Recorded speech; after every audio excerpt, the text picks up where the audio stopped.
क्रांतिकारी, पत्रकार या लेखक, आप उन्हें जो चाहे कह सकते हैं, लेकिन दुनिया उन्हें एक ही नाम से जानती है, यशपाल।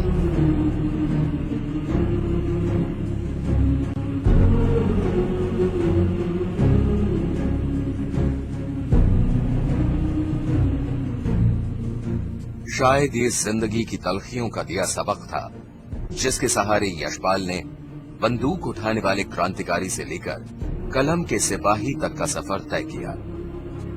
उनके जीवन की किताब का एक एक पन्ना बेहद दिलचस्प और घटनापूर्ण है, जिन पर निगाह डाले बिना आजादी के बाद के भारतीय साहित्य को पूरी तरह समझा नहीं जा सकता। बचपन की घटनाएं पूरे जीवन पर असर डालती हैं। यशपाल के जीवन की दिशा तो बचपन की घटनाओं ने ही तय की।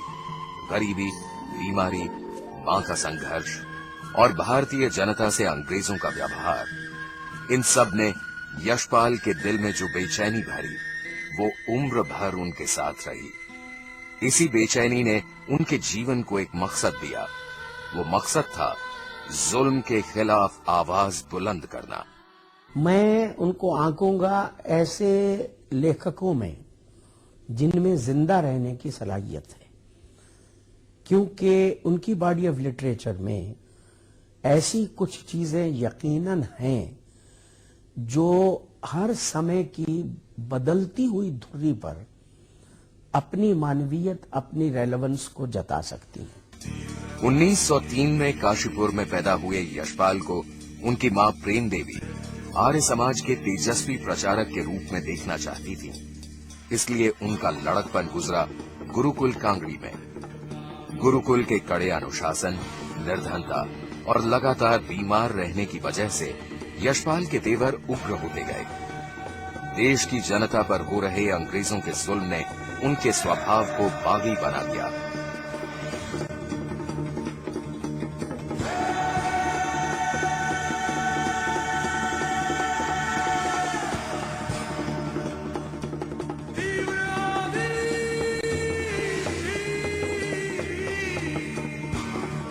यशपाल 1917 में गुरुकुल से लाहौर आ गए और डीएवी कॉलेज में भर्ती हो गए।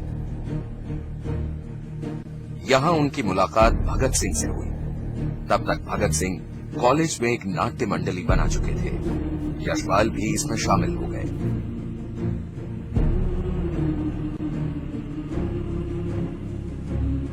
गुलामी की वजह, आम आदमी की बेहतरी के लिए अपने शासन की जरूरत और कलम की अहमियत, ये मुद्दे थे जो इन नौजवानों के लिए अपनी जिंदगी से ज्यादा अजीज थे। इन मुद्दों से यशपाल जीवन भर जूझते रहे, उनकी पड़ताल करते रहे।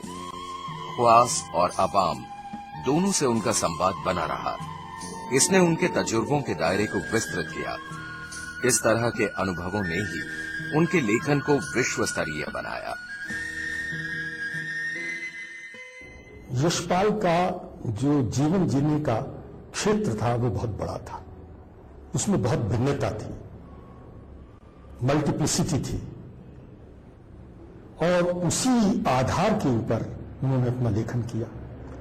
अगर वो एक लाइन के ऊपर चल के मान लिया वो मार्क्सवादी थे, सिर्फ मार्क्सवादी रचनाएं लिखते, सेक्स के बारे में न लिखते जो उनका अपना एक्सपीरियंस था, या उस वर्ग के बारे में न लिखते जिसमें राजनीति में उन्होंने काम किया, या क्रांतिकारियों के बारे में न लिखते, तो मेरे ख्याल से वो गलत बात होती।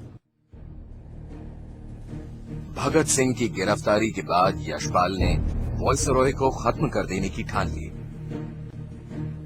23 दिसंबर 1929 की सर्द सुबह दिल्ली के निजामुद्दीन रेलवे स्टेशन से वॉइसरॉय की ट्रेन गुजरी।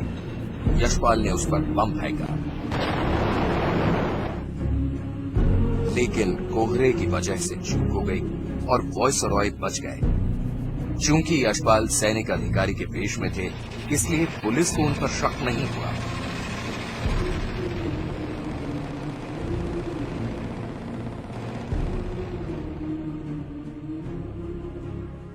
गलत फहमियों ने चंद्रशेखर आजाद और यशपाल के बीच खतरनाक हद तक मतभेद पैदा कर दिए।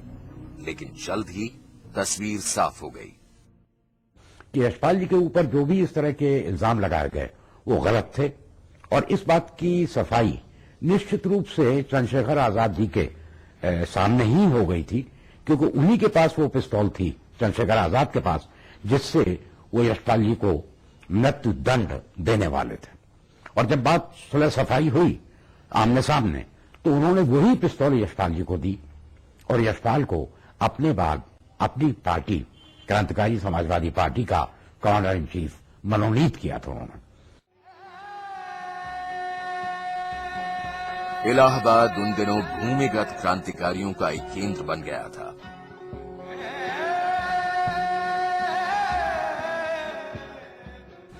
यहीं के अल्फ्रेड पार्क में चंद्रशेखर आजाद पुलिस के हाथों शहीद हो गए।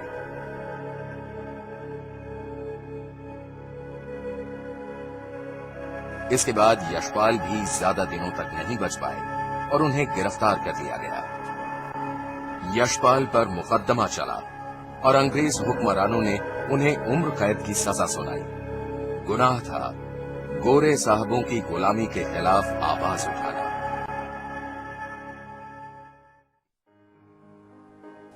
यशपाल ने अपनी कैद के दिन बरेली जेल में गुजारे और वहीं उनकी क्रांतिकारी साथी प्रकाशवती ने उन्हें जीवन भर के लिए अपनी कैद में ले लिया।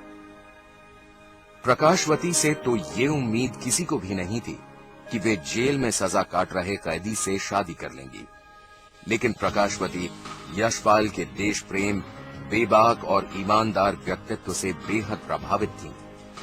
बरेली की कचहरी से प्रकाशवती ने कोर्ट मैरिज के कागजात खुद तैयार कराए और वहां से जेल तक का सफर टांगी से पूरा किया।